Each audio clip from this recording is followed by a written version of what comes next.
Hey there, you're listening to Campfire, a podcast where we interview leaders imagining new ways to live. Our guests are building new cities and other ways to connect for creators, technologists, nomads, remote workers, and more. My name is Jackson Steger, and I'm excited today to welcome Ashley Colby, who created the Rizoma Field School and is an expert in localism, agroecology, and craft economies. She also hosts a vibe-aligned podcast called Doomer Optimism. In today's episode, we chat about homesteading, homeschooling, and home economics. Ashley excels at knowing when to leverage tech and when to focus on simpler solutions that are more sustainable, perhaps more obvious for building and maintaining a home, even if we sometimes neglect how obvious they are. I'm also joined by Grin as co-host. He's served as Cabin's technical lead for the past 6 months. And his podcast is produced by Cabin, which is a group of internet friends building a network of modern villages. Right now, one of the best ways to get involved with Cabin is by hosting or attending a supper club, which you can learn more about at cabin.city. All right, on to the episode. Ashley Colby, welcome to Campfire. Hello. Thanks for having me. Yeah, super psyched to have you. We also have Grin from the Cabin team here as co-host. How you doing, Grin? What's up, everyone? Really psyched to learn more about you, Ashley, and learn about all the different projects that you have your hands on. You host a podcast called Doomer Optimism, which I think we're also going to syndicate this episode on, which is exciting. But you're an author, you're a school director, and an environmental sociologist, and so many other things. So happy to talk about Cabin as well throughout this pod, but would love if you just maybe give us the through line that connects your book, your pod, your school, your research all together. Like, what's the common thing that brings your career and your life together? Yeah, sure. Thanks for having me. I would say Doomer Optimism is a good culmination of all this different kind of work, and it's a helpful phrase to help understand basically the kinds of stuff I'm interested in and why. And so the basic idea is I have some assumptions that there are crises happening. Different environmental crises. I don't share such a doomery position on all these different kinds of crises, but I just am a sociologist, so I recognize that there are various issues going on: environmental, social, cultural, crises of various institutions, civil society, and economic, etc. So the idea is to sort of look clear-eyed at various crises. I'm really kind of like a historical materialist Marxist type thinker in terms of thinking about big historical patterns, civilizations rise and fall, what period are we in whatever civilizational cycle, and then looking clear-eyed at the various crises or whatever period we're in a civilizational cycle. How do you thrive in that particular instance? And so Doomer Optimism is an exploration of that, and there's not just one answer. It's a very pluralistic, both sense of doom and sense of optimism, and a lot of people's doom informs their optimism. And then the field school, my sort of Doomer Optimism is worry about energy. I worry about a sort of cultural lacking of robust neighborly civil society culture, too much out-group signaling, too much demonizing of the other. And so I'm interested in those sort of cultural things. And then environmental issues I'm concerned with. And I'm concerned with climate, but I'm also frustrated that climate has taken the stage over other environmental issues. So I think a lot about food systems. My field school, we work with small-scale farmers, and I sort of think like small-scale, appropriate technology, these people who kind of meld the most sustainable cultures of the past with modern technology and materials in a way that's like really humane and meaningful and human scaled. That to me is the focus of the field school. It's like as much exposure as we can get to that kind of thinking. That's this melding of the appropriate sustainable technology of the past with modern people, modern thinking. That to me is the sweet spot of optimism. But that's not everybody's optimism, but that's my particular interest. So yeah.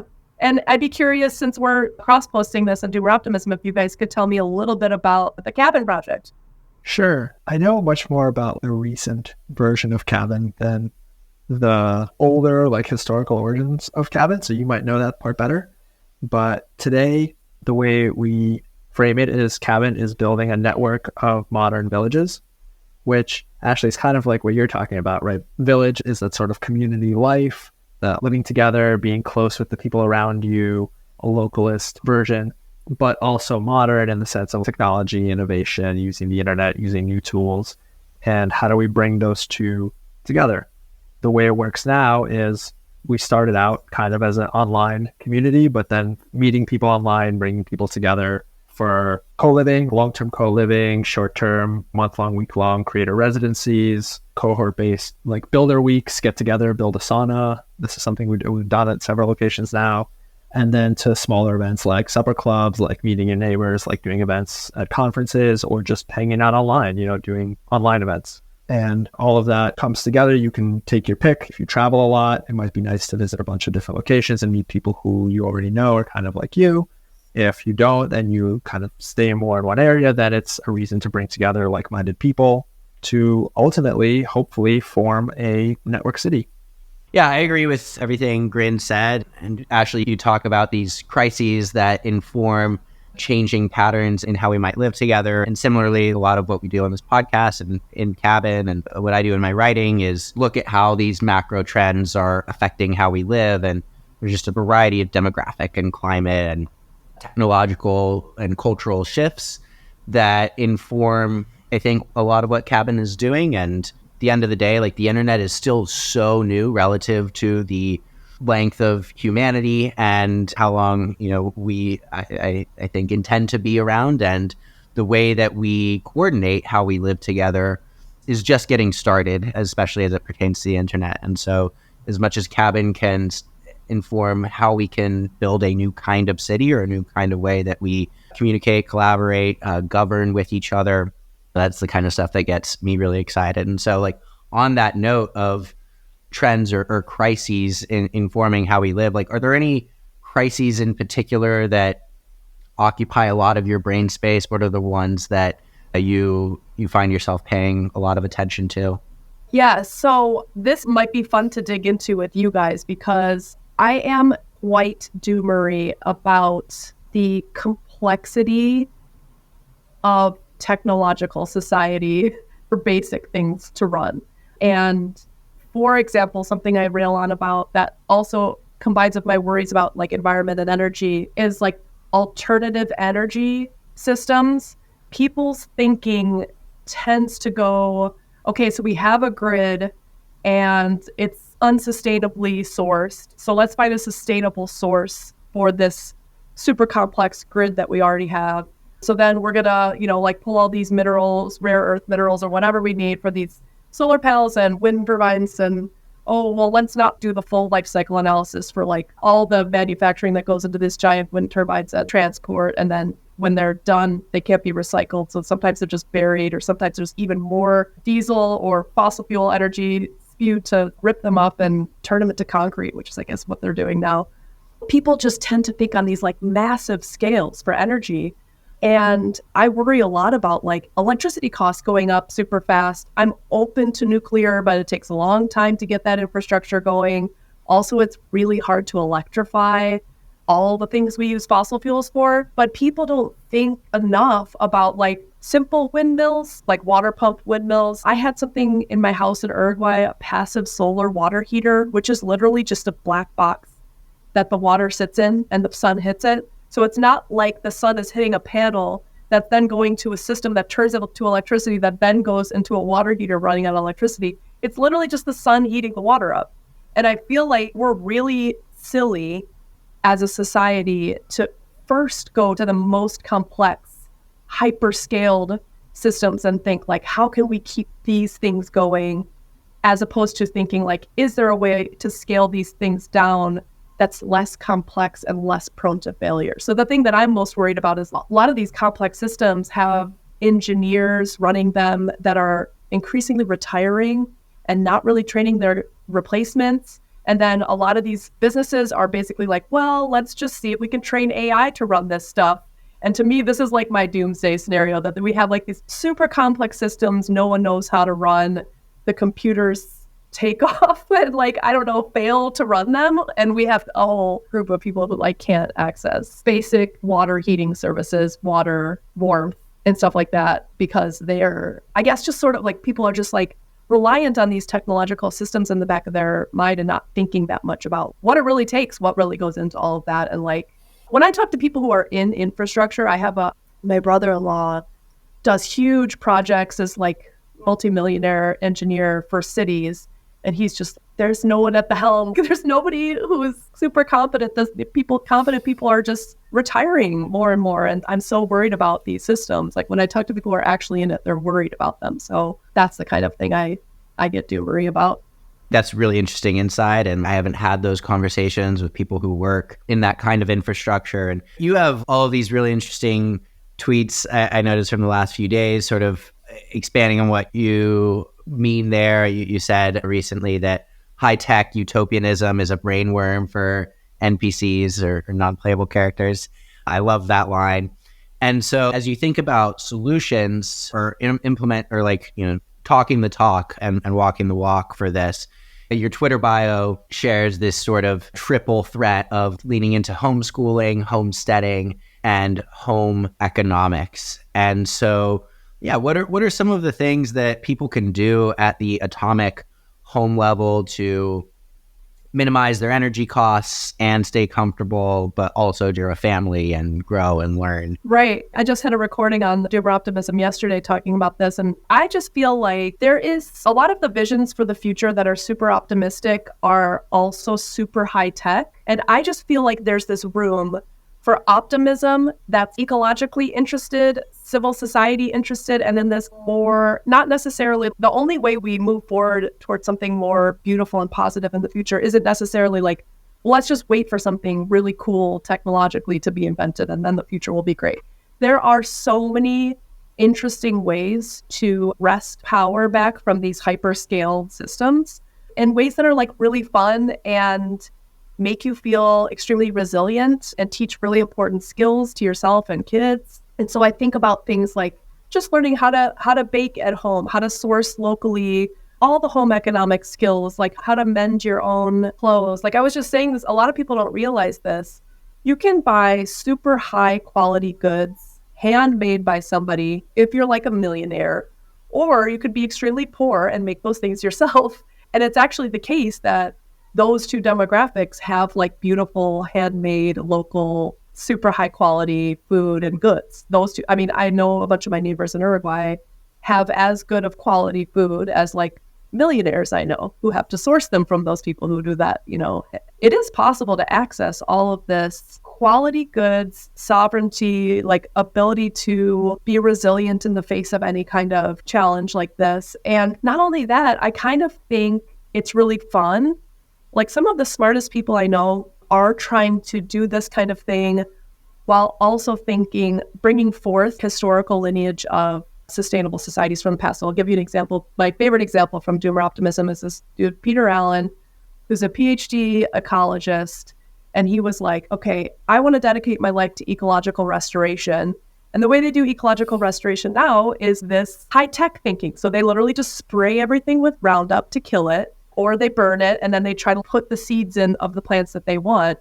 Historically, the way the Native Americans managed ecosystems in North America was managed grazing or planned burns to keep bison populations in certain areas that then like built the topsoil.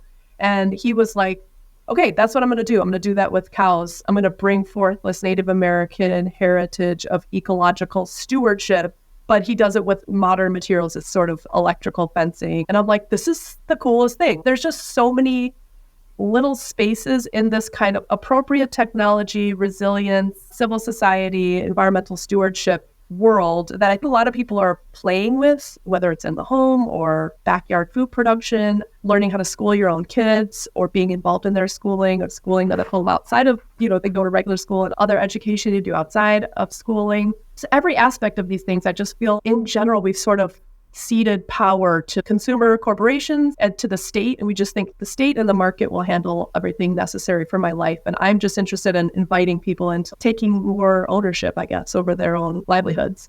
Yeah, it sounds like if you look at history, right, our history is about people kind of outsourcing more and more, right? Like it used to be you did everything yourself and then you slowly outsource more, and then maybe kind of like the midway, when you get all the way to the end, then you can afford to now buy the things you used to do yourself. Why is that? Why don't people just do it themselves? I think it's a product of industrial society. If you have such an abundant amount of energy, anytime you have excess energy in a system, and in the past it would be the excess energy was slaves, like they would do the work for you, they would be physically doing your work or beasts of burden. But with so much excess energy, like, of course, you're just going to outsource those things because it's easier to do so. But I just think on the flip side of that, it is easier, but then there is a sense of where you're losing control over it. You are reliant on those systems to keep working for you to thrive. And also there ends up being, and this is surprising and like basically never happened in human history before, because we never had this amount of excess energy, just this widespread malaise, like alienation, like I have nothing meaningful, I'm not doing anything practical. And so a lot of the early sociologists talked a lot about this with the Industrial Revolution, like people on factory lines, they were like, I feel automaton here. I have no control over the work that I'm doing. I'm just here hammering this thing on an assembly line over and over again. And nothing about it is coming from me, the work. It's not my idea. I'm just being told what to do, and I might as well be a robot. And that's just kind of overscaled today now. And, people do work, but there's a lot of bullshit jobs, to cite David Graeber. Like there's, a lot of work that people do is just kind of email jobs and stuff like that. So I think the homeschooling, home economics, localism, being involved in civic society is just an opportunity to bring meaning back in a way. I want to talk about each of those on their own and sort of get Ashley's best tips and tricks. But before I ask those questions, and I'm sure Grin has follow-ups for each as well, a lot of our audience consists of digital nomads or people who move around a lot, and the opportunity to homestead, to form some of these systems that I imagine need some level of commitment to a place or just time in a location. How would you advise nomads who are also aspiring homesteaders to think about their life? Yeah, this is a really cool question. So one thing I've always been interested in is like nomadism versus settled society. And actually, most of human history, we were nomadic. And so we're basically wired to be nomadic, more so than settled. And so I have a place in my heart for nomadism. I think if you can do it right, it can be a really meaningful way to live your life. And you'll learn a lot about. I have a lot of parenting choices I made, basically trying to mimic hunter-gatherer parenting stuff, like, extended breastfeeding and baby wearing and co-sleeping and stuff like that. That's like a hunter-gatherer thing, but because I feel like that's actually what we're biologically wired for. So I guess in a historical sense, if a nomad would move through a landscape and maybe be going with a herd of animals, wild or domesticated, and, gathering through the landscape. Now everything is private property. So you just need to be, in my opinion, thinking about who is, like, if you have this co-housing space that people are moving through, who is there, who is like on that land, in that space, who is responsible for it despite the people moving through. And if you have somebody who's like a steward, who is there as a through line to pay attention to the overall caretaking of the land, even around buildings and co-housing community, then the people moving through the co-housing can absolutely just pick up.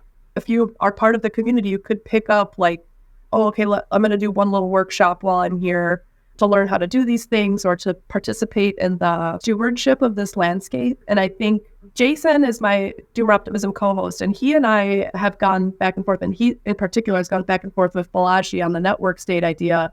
And his main critique is you need to be ecologically and culturally literate of the physical place you're in when you do these kind of things. So I'd be curious to hear you guys thinking a little bit about this for cabin. Like a lot of times, if you, for example, have a gated community in some place, it's like we're gated off, we're walled off from local people, we don't care that much about ecology, we'll just, blast this landscaping and do it all industrial scale.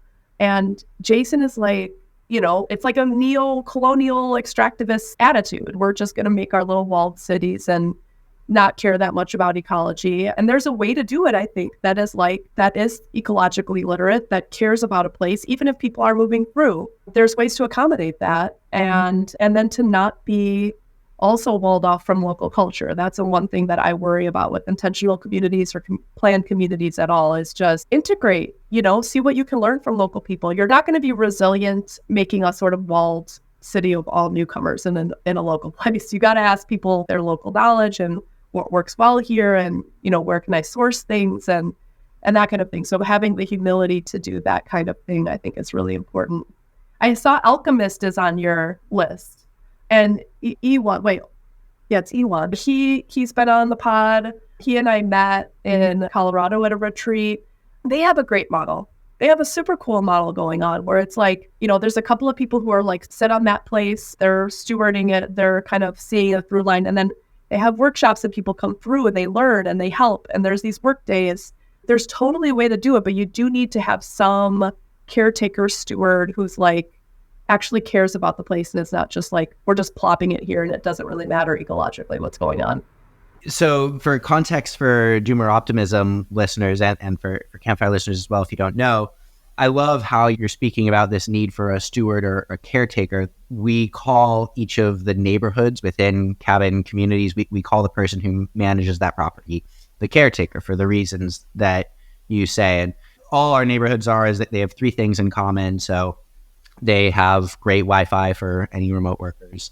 They have immediate access to nature out the front door, and there's a sense of community. It's not just like a place that's like a Airbnb in the woods. Like there is an intention to have community there. So Alchemist is one of those neighborhoods, and I think everything you said is exactly what we find to be important too.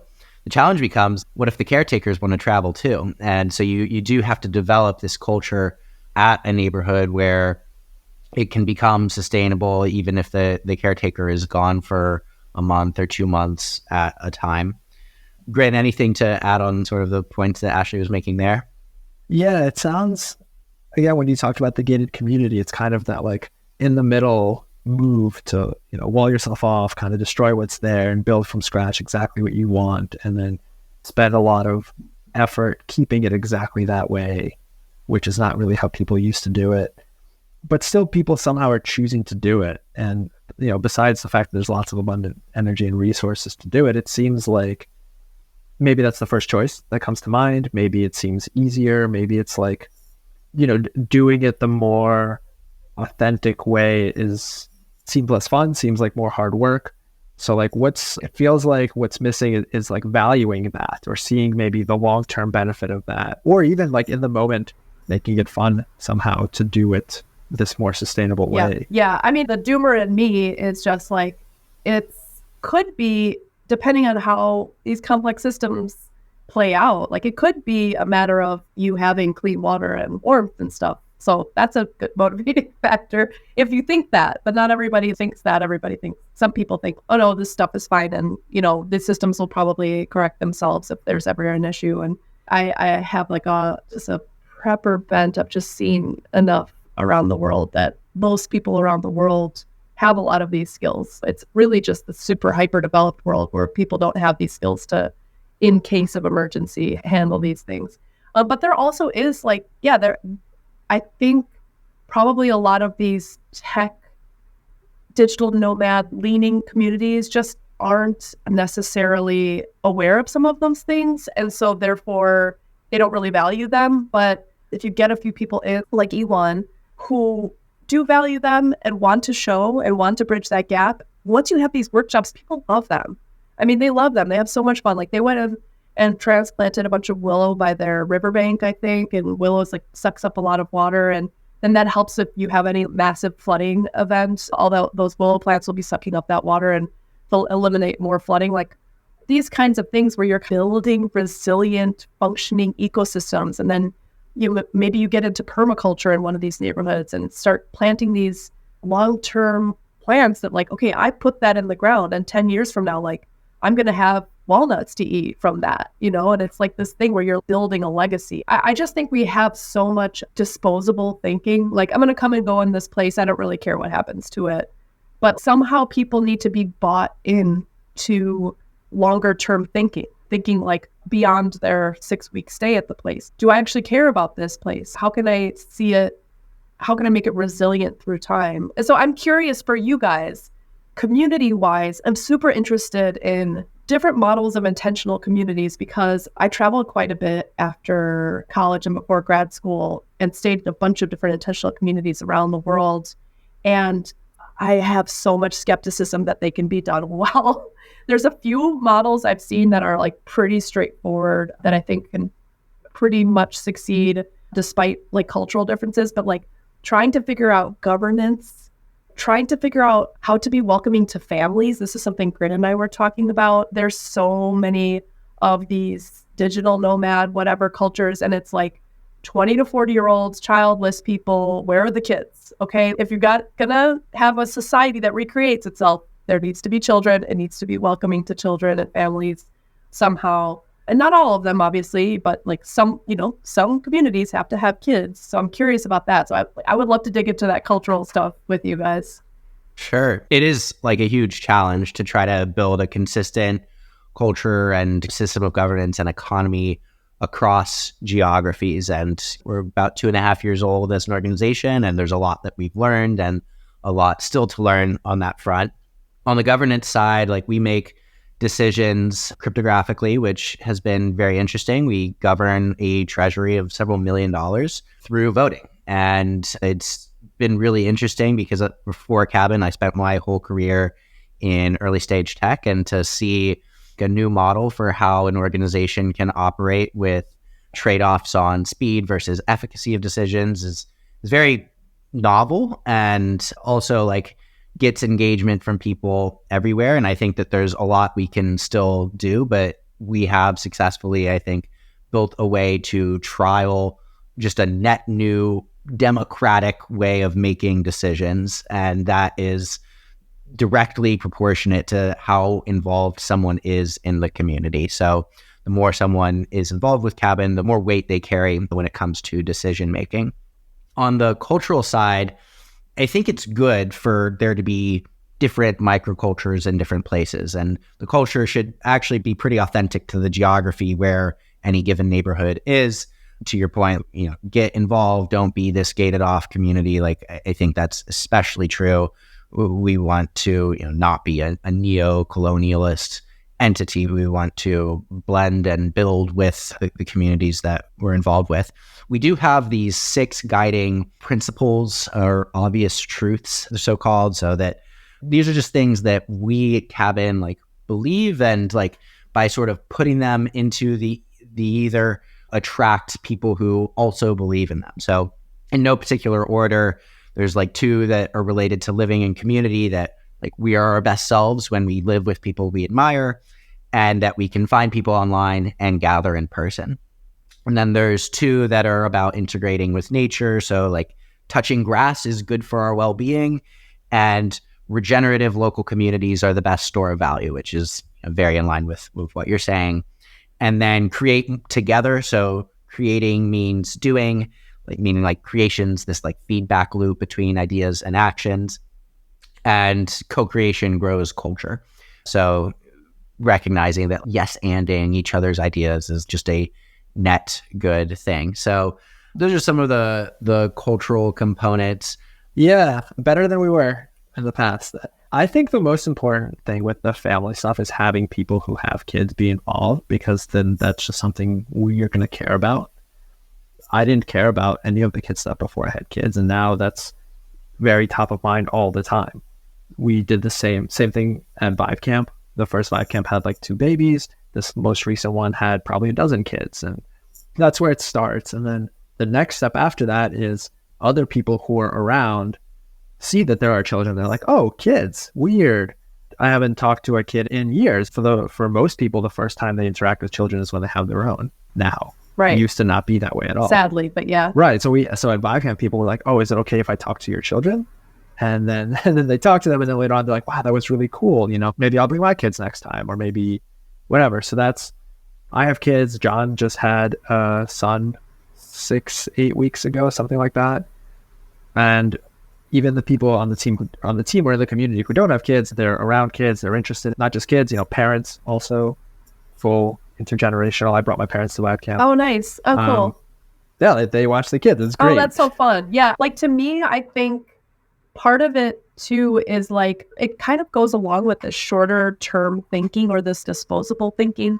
If these communities, it's like, all right, I'm going to go join this crypto intentional community in Costa Rica that just ends up being like this hedonistic, party fest where people are just like partying basically every day. And then it's like, I don't know, I just feel like that's fine, but it's not sustainable in the sense of like, it's just a period of time, you move on. It's just someplace you choose to pay to go party. That's not like a life that you can live indefinitely. But trying to think legacy, not just with people and culture, but just like the landscape and all this kind of thing, just thinking longer term, you necessarily start thinking about kids. And then that kind of changes the whole culture of, well, actually, what do we want to teach kids? Like, what do we want them to be exposed to? And it's got to be this more wholesome culture necessarily.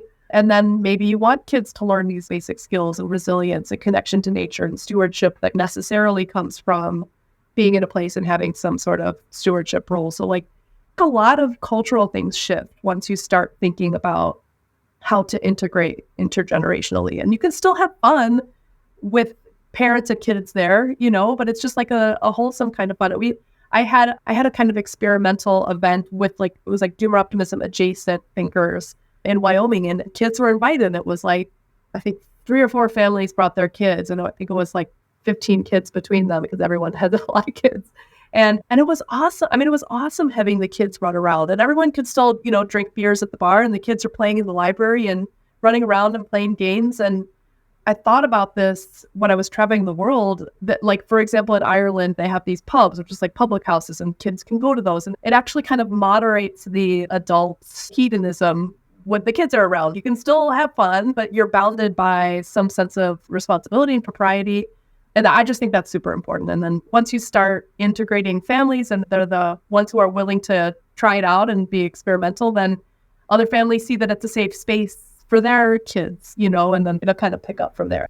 Yeah, I love everything you're saying, Ashley. And so I'm 28. I don't have kids yet, but I think kids are really, really important for Cabin for all of the reasons that you have shared, but especially because I think about my own childhood and like it was very happy and good, but my parents worked for the government and I didn't really have exposure to many other careers that are possible other than like teacher because I would go to school.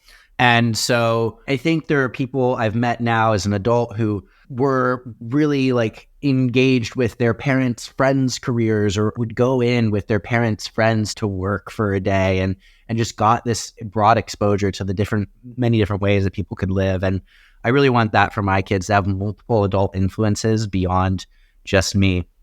And so speaking of kids and learning, first I'd love to have you share what the Rizoma STEM is, and then share more broadly what's the Rizoma Field School, and then I want to kind of dig into each of the homesteading, home econ, and homeschooling components. Yes. So Rizoma is just like the Rizoma Field School is just hosting these short study abroad trips for like 7 to 14 days for college students. And the primary pedagogy is experiential learning. And it's really just in this kind of narrow band of working with agroecological producers. And a lot of times we do stuff like natural building, which is like basically building with bamboo, logs, mud, and straw. And so the students love that. Basically, the subtext is I'm trying to teach that there's a different approach to ecology and sustainability that's not necessarily the most high-tech solutionism, but instead to think about like environmental stewardship as a hands-on activity. And what does that mean? And so that's all Rizoma is. It's a pretty narrow thing. It's just sort of like really important pedagogically, though. The students aren't just touring farms. They're doing something. So they come, they work alongside people who do small-scale food production or small-scale building. They do it with their own hands. They spend the day doing it. And then at night, we talk about like, what are they doing? Why are they building with these materials? Like, what did I see? A lot of times the students, I'm a sociologist, so I'm always talking about social things. The students talk a lot about how the social connections work among the Uruguayans. For example, every time we have student groups, the people we're working with have family members come help. And they say something like, okay, you help me install this culvert pipe on my driveway, and so I'm coming over and helping you. when you're here with the student group, the way the uncle will come by and pick up the niece while the parents are working and this kind of stuff, where you just see this sort of unspoken integrated community and how it works in practice for people who have to work with their hands during the day, and also just having kids around, these kind of things. So that's basically what Rizoma is and how it works. There's not like a STEM curriculum or anything. Why is it called Rizoma, though? Rizoma is a rhizome, the Spanish word for rhizome, and this is a kind of plant that grows sort of horizontally, and so it replicates itself this way and this way. So you try to eradicate it, and it's really hard. Like, I don't know if anyone has ever dealt with bamboo, but bamboo is a rhizomatic plant, and and you try to cut it off, but like unless you completely get every bit of the root out, it continues to just grow laterally. And so I like this metaphor for social change. Instead of it being like some hierarchical tree, it's a sort of horizontal movement that's hard to eradicate. And so that's the idea behind Rizoma. Do the kids have fun? The students, Yeah, they love it. So a couple of things. First of all, like when we say experiential learning, a lot of these kids have never done anything kind of like physical thing in their lives, so they don't really know what to expect. Also, Uruguay is like such a not well-known country or place, so nobody comes in with expectations like they would studying abroad in like Italy or whatever. They just don't really know what to expect. So that's really great, because I think actually weirdly in our postmodern world, traveling, people will, like in the Instagramification of traveling, they'll like expect something, and then basically they'll stand in front of the Trevi Fountain and take a picture, and that's like, okay, I did that thing. And so not expecting opens up this space of like anything can happen, spontaneity. Like, I don't know what this is, and I'm just like letting it come at me. So I like that, and the students like that. And then about halfway through the week, they're like, they're just asking a bunch of questions like, what is going on? Like, why are these people doing this? Like, why aren't they just using combines? And, like they're just trying to grapple with it. But then by the end, the Uruguayans that we work with, they're like part of our community. They're our friends. Our kids are friends with each other. And so by the end of the week, we have this big like cookout, asado, and everyone who we work with knows each other.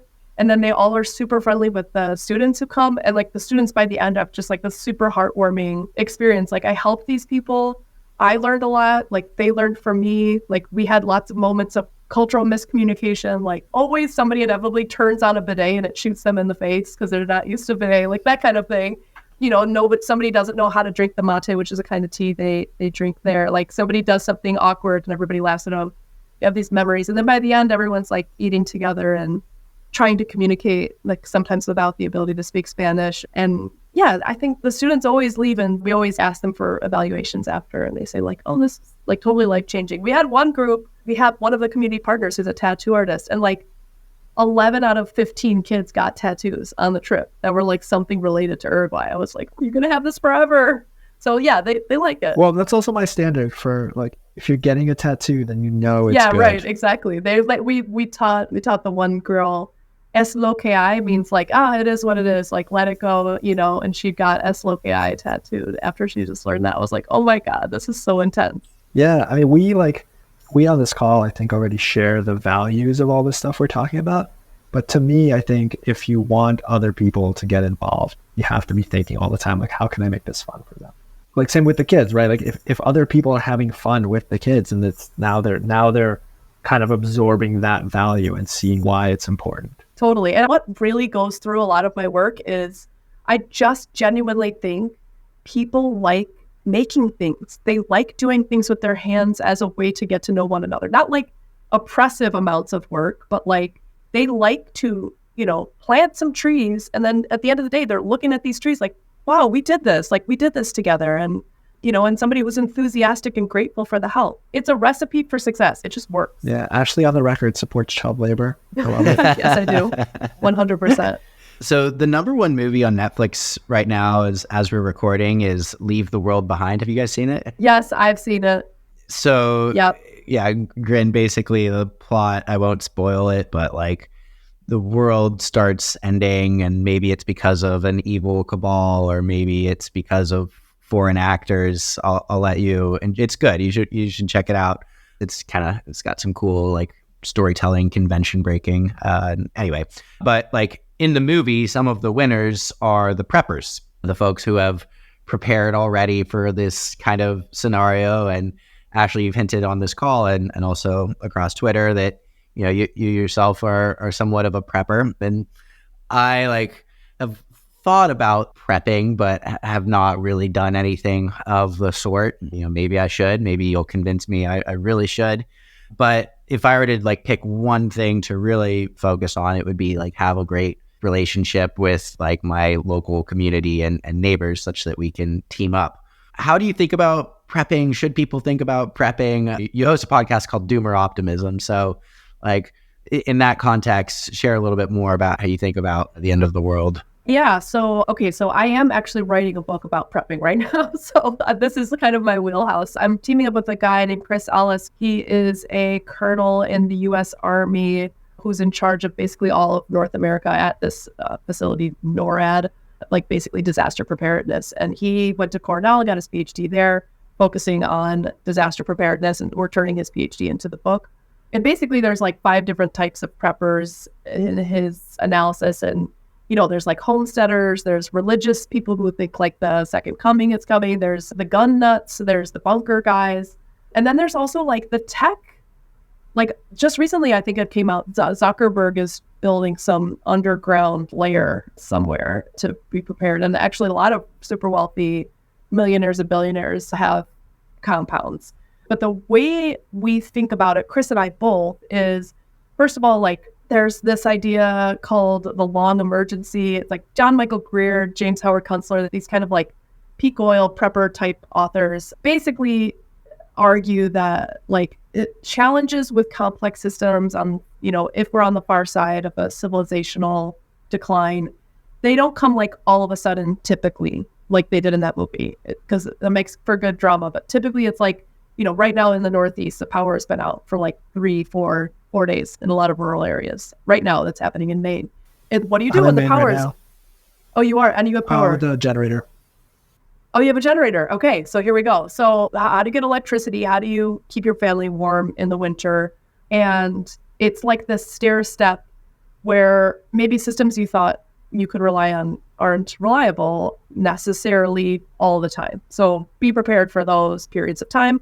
But then the other thing besides the basics is Chris Ellis, my co-author, says, people say what should we get? What should you get? What's the number one thing you should get? And he always says, which is so cute, a dining room table to sit around with your neighbors and invite your neighbors over to dinner.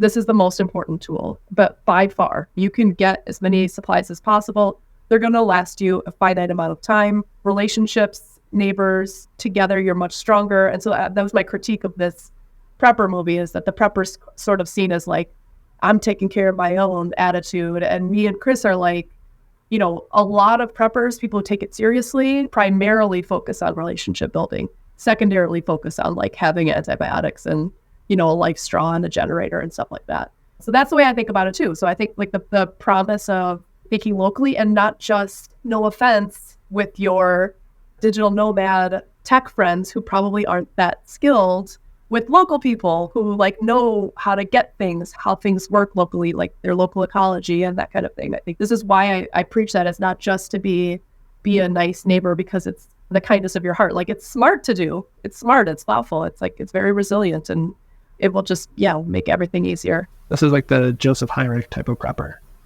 right? His theory is that it's not that humans are so smart, it's culture. Culture is what makes it special. Yeah.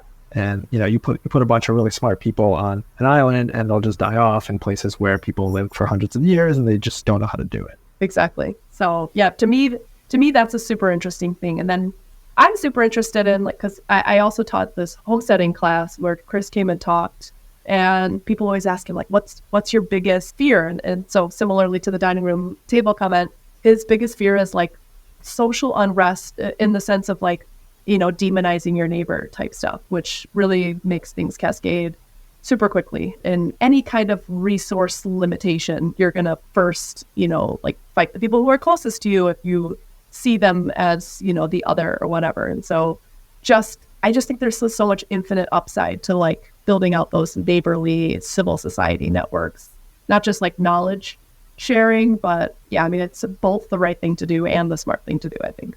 Awesome. Thank you. One thing that Grin and I, a few months ago when we were starting to do the initial brainstorm for what a neighborhood for families might look like, Grin and I had, at least asynchronously in Notion, a little bit of a disagreement, though we've never talked about it, which is Grin was more of the opinion that when considering schooling for this neighborhood for families, that we should do it all ourselves. And I was making the case that we should augment a local school system with our own curriculum at the neighborhood for families. So Grin, I'm curious, for you to talk about that also. But then for Ashley, I'd just love to hear from you, what are the different orientations that one can consider when thinking about building out a homeschooling programming, and what are the advantages to each? So maybe I'll start with you, Ashley, and then Grin, I'll get your immediate reaction. Yes. Okay. So this is actually something I haven't spoken about publicly too much yet, but I am both an advocate of homeschooling and public, or just, not in the homeschooling, but public or institutional schooling or private schooling, whatever.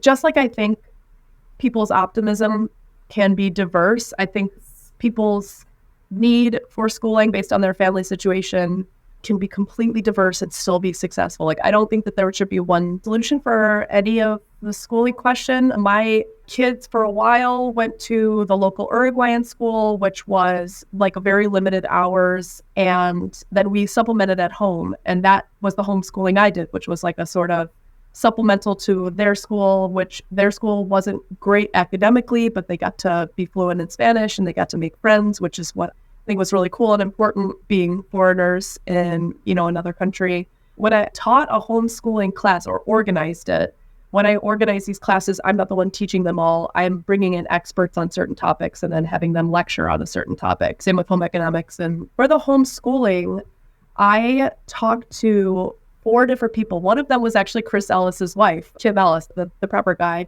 She did what I would call traditional schooling at home. So she did workbooks and textbooks, and it's everything you would do at school. She took all that and she did it at home. And the benefit to that is you get one-on-one attention from your mom, who's paying attention to what you're actually learning and able to keep up with your own speed, mom or dad. And I talked to somebody who did unschooling, radical unschooling, which is basically we're not going to have a set curriculum. We're just going to follow what the child seems interested in. If they're interested in things, what we really want to cultivate is a curiosity for learning, lifelong learning. So that's the philosophy there. And they just kind of follow what the kid is interested in and then kind of supplement it or provide some more information. The downside of that is sort of well, what if the kid just wants to play video games all day? And then the parents say, well, then that's fine. Then they're learning something from the video games and eventually they'll move on from it. And so there's all this I think a lot of this stuff is very experimental and there's not a ton of data on it. And it's just sort of they'll learn the stuff eventually. They're not going to get to adulthood without learning to read. They'll want to learn to read because they're going to want to be able to communicate, that kind of stuff. So there's not a lot of data on the outcomes for a lot of these things, but homeschoolers in general in the aggregate tend to do better overall than the mean traditional school. But of course, it's just because they've got, typically talking like a sociologist, they've got parents who have enough wealth that they have enough time to dedicate a parent to schooling. So there's it's hard to pull out the actual cause. We talked to somebody who does something called Charlotte Mason, which is a home-focused homeschooling where they teach the kids baking and handicrafts. And it's a little bit religious-based. So they learn religious hymns and folk hymns. And I just feel it's so cozy. It's such a cozy homeschooling curriculum. And you can pick and choose any of these things, obviously. We didn't talk to somebody who does this, but there's something called classical school where people teach Greek and Latin, and they have this trivium, and the first thing is focused on rhetoric, and the next thing I forget. There's these stages that go along with the age groups. And then we talked to somebody who was obviously a super intelligent woman who taught her kids on something called project-based learning. And basically the kids would take on a project. They'd be I'm going to code my own video game. And then they would be I'm going to just take these MIT classes as an 8-year-old. And okay, well, yeah, that works for you because your kids are obviously super geniuses. You have to figure out what works for you and your family. And she was the outcomes are just so cool. They're making these video games. They're winning these contests relative to these adults. And they're just sitting here at home and they get so much curiosity and so much gumption to like do this stuff themselves.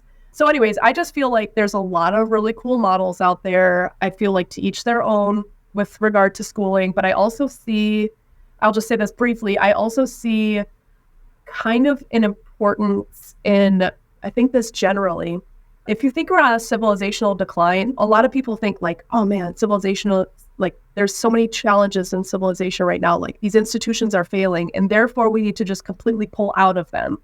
And I have come around recently, only in the past year, to the idea that it is really hard to recreate these institutions well. Even when they're not working perfectly well, they still have so much institutional resources and momentum that's going to be better than anything that you can make from scratch. It just is. And so thinking about that practically, like sometimes it is worth it to try to get into an already existing institution, if it's not totally broken, to get involved and to fix it rather than trying to start from scratch. Because I've seen a lot of people like try to start schools from scratch and then all the parents are fighting about like governance and the treasury and how do we spend the money, and like it's taking so much energy to try to rethink all of that stuff from scratch than it would to just show up at the local school council and like flex your muscles as a parent and like, this is what I want to see in this school, and like, okay, well, the institution's already in existence. Like you could actually maybe have more power that way. So anyways, there's lots of different philosophical approaches to schooling and I'm cool with all of them. Yeah, that makes a lot of sense. And I wish I remembered now, Jackson, like what was the argument that we had? It was just a Notion doc commenting on should we like join an existing institution or teach everything ourselves. Gotcha. Did I say we shouldn't join an existing one? Because I'm not against it. I'm mostly saying we could teach everything ourselves. I don't know about which we should. It really depends on what the institution's like. Right. Yeah, I don't think it wasn't a very formal like deciding forever. Just yeah. It was an early doc. Yeah, no worries. But how do you react to everything Ashley says? Yeah, I don't know as much about education as Ashley does. I mostly have like my opinions and what I want for my kids, which is some sort of mix between like project-based learning and the Uruguay school. Yeah, okay. Yeah, I mean, I like all of those. I used to be more a fan of like complete unschooling. I'm less a fan of it now, but I want there to be like some element of that, obviously. I think following the kids' curiosity is very important. But I no longer think the answer is like, set them loose and they'll be fine. Well, it can work when there are, which I think it kind of does work in the Uruguay system, right? You are kind of like setting them loose, but also there are real physical constraints like, hey, we need to feed ourselves and we need to build some houses. So like you can do whatever you want, but also you're going to be in a really bad situation if you don't take care of yourself. So like now we do the harvest, now we like get together. So that kind of creates the natural system. Whereas if you did it, where I live in Boston, it's like, well, there's a supermarket and there's a house and there's whatever. So there's no actual needs for you to try and figure out. And so that's where I do think the project-based learning stuff is really cool. Like my daughter last week, she's going to be 7 in like 2 months. She opened a store online. She makes jewelry and she like sells them online. I do it with her. It's really cool. And like, I feel very proud that she's doing this, but it's like, and yeah, she's very curious. She's like, how do I do it? Like, will people come? Will they be my neighbors? Do I know them? How much will I charge them? She like wants to buy this Lego set and she's like doing it. So to me, that's a project that she's taking on and learning a lot from, but also she goes to a school where there are teachers and they teach her. And it's not like we're totally doing it ourselves. I don't think I would do a good job if I was just in charge of her education, mostly because like I don't have the time to devote to it. And also because I don't know what I'm doing. I have like my crazy ideas, but who knows? So yeah, I'm with you. Like I think a mix of all of these things are great, and different people have different needs. Different people have different abilities to provide for their kid. Like, if I had millions of dollars, maybe I would do something different. If I had no money, maybe I would do something different. I would just say if I had millions of dollars, I probably would do some kind of private tutors. Like the private tutor is like what rich people have done in the past. And it's such an amazing model. Like just teach my kid French and just sit with them one-on-one and you're the expert and you come in and like you teach them Latin and teach them archery or because the parent isn't necessarily able to teach some of those more advanced subjects, but obviously most people cannot do something like that. And so it's just like cobbling together. Wait, would you really do that? Isn't that you opting out of all the local institutions? If I were super wealthy and I was just like full on 100% leaning toward legacy supremacy and like my kids being like elites, continuing to be elites. I'm not an elite now, so therefore I'm not able to continue that heritage. If I were an elite, I would be like, this is what we're doing. You're learning all this stuff. You're going to be a world leader. I don't really want that for my kids. I'm a middle-class person. I want them to have like a happy life that's free of worries about basic providing for themselves. So when I think about legacy, I'm like, I want them to have this land to inherit, homes to inherit, like a functional home that they could raise a family in. I just want them to be able to provide for themselves and be curious and interested. You also need to think, what kind of adulthood do you actually want for your kids? And then how does the schooling line up with that? Like, I just think a lot of people should be more agentic in general. Think intentionally. Like, what do you actually want out of your schooling for your kids? What do you want out of your community? What do you want out of your life? And then that determines like how you spend your time, basically. The private tutor thing is where I think tech really does democratize a lot, because just for me, going into ChatGPT and like try to go deep on a subject, I can. And obviously like there's some pitfalls and things to be aware of in doing that. But I imagine that synthesis and a number of other tools being built natively for AI tutors and kids are going to be incredible. If we had more time, I'd be curious, Grin, I'm sure you've tried some already.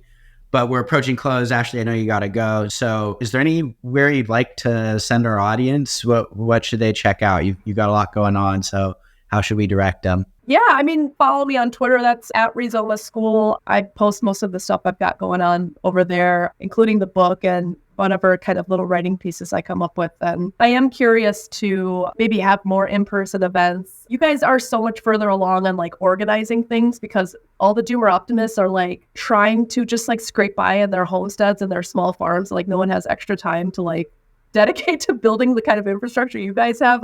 We really need something like that, because a lot of people have been asking, like, how can they find their other Doomer optimists, people doing this kind of like ecological stewardship and homeschooling and thinking in the way that we are. And we haven't yet come up with a solution. So we're working on that. Some people have some ideas, but follow me on Twitter and then follow along if I can come up with anything. Yeah, maybe there's some stuff we can do together. Do you have a crypto wallet, Ashley? I do. We'll send you some cabin so you can start getting involved on the governance front and dip your toes in the water. But thank you so much for coming on the show. We might have to do another episode some point in the future, because there's so much we still didn't get to that I'm excited to learn from you on. So thanks for joining, and shout out to all the new Doomer Optimism listeners as well. Come check out Cabin in Discord when you get the chance. Yep. Well, thanks so much for having me on. This was awesome.